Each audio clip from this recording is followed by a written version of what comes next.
Morning everyone, it's Julia from Crosspatch. Second time lucky. I tried to do this video yesterday but I did it with no sound, so I'm back again.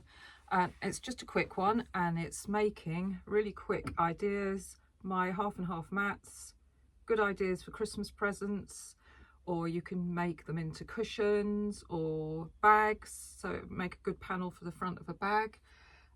This is one that I did last week and it's made from Lynette Anderson mini charm pack, which is on my website if you're in the UK.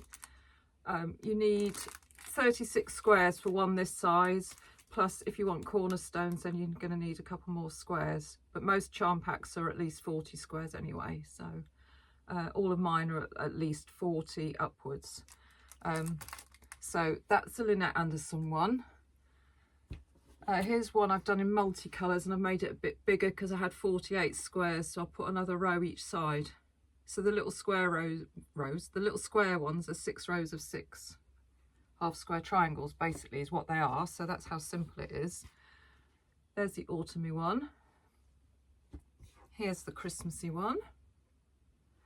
And here's a Christmas size, full charm pack size, so a 5-inch charm pack size made into a Christmas table topper.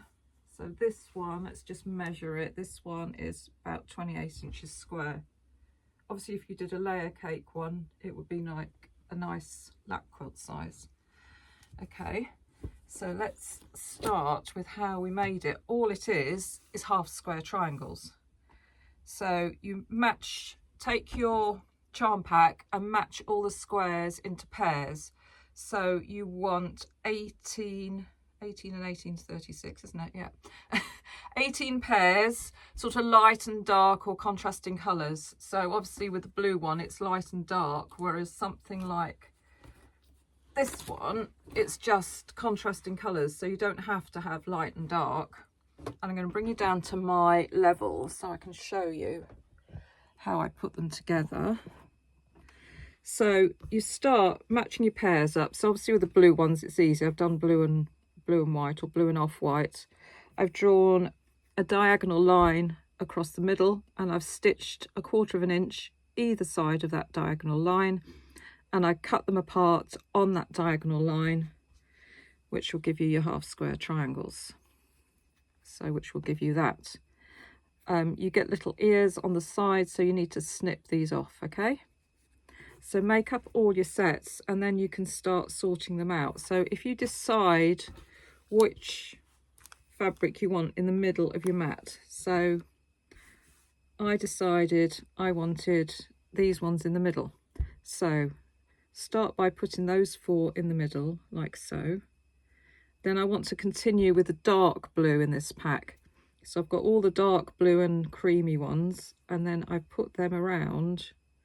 So you want to follow so that the blue follows around. So put the blue against the blue and go all the way around until you've got a diamond shape like that. So then you're left with 4 corners to fill in here. Now at this point I've run out of dark blue. My next set are all the lighter blue and white. So I'm going to fill in the corners. So as I said before, now you've got cream on the edge. You want to match cream to cream. So put a cream in all the way around. And then you just keep going. So the next row would be, have I got one cut? No, I haven't got any more with a pale blue.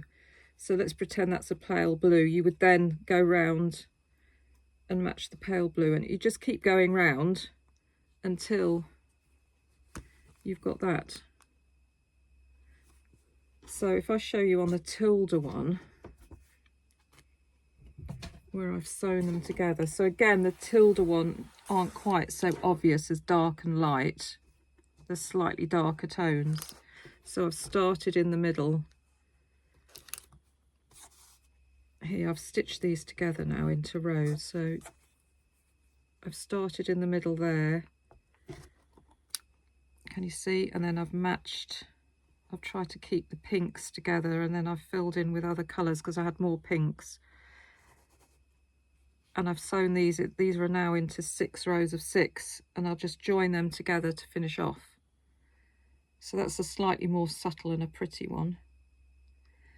when you've joined them all together,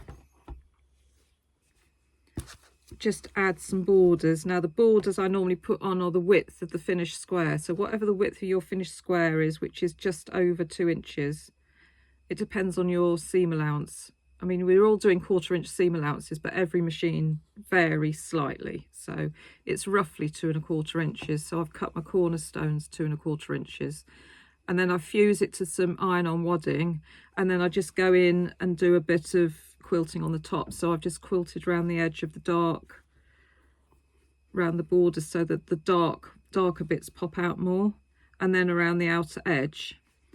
When I've done that, I then put some lace on. So if you put a strip of lace either side, just top stitch it, and then a strip of lace top and bottom before you add your binding. You can see on the back if I show you where the quilting is, and then just bind it to finish it off.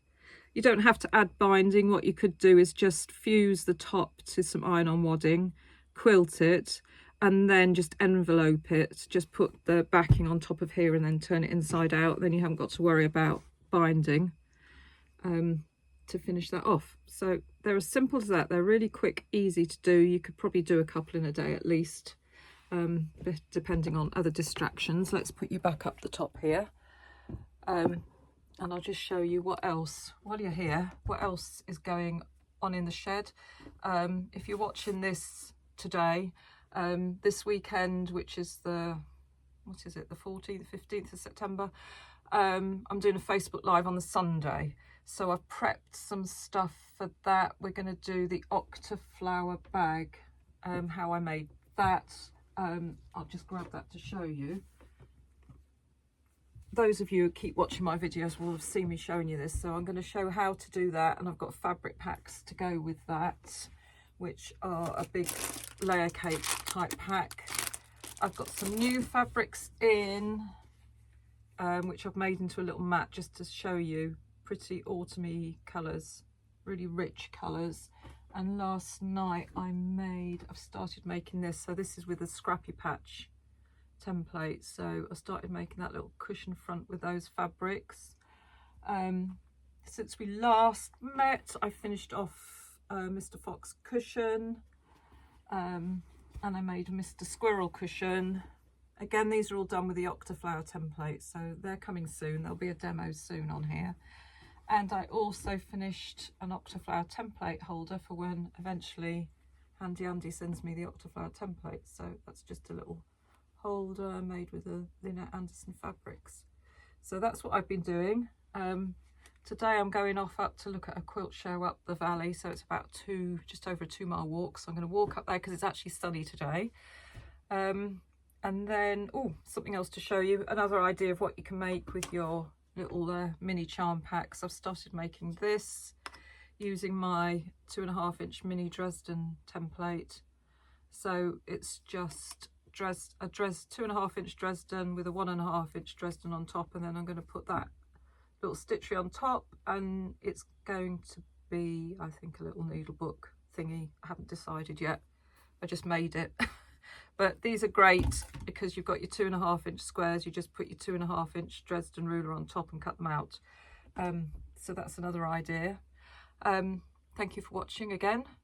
Next time, as I say, we'll be back doing the octaflower bag, and the octaflower has got scrappy patch in the middle of it, so I'll do a bit of both, although there is another video on my channel on how I use the scrappy patch templates. If you want to have a go at scrappy patch without investing in the templates yet, if you go on my website, there's a scrappy patch download pattern of the templates on the download page, so you can just download the templates and have a go. It is an awful lot easier doing it with proper templates, but you might not like doing it, so have a go for £2 and see if you like it.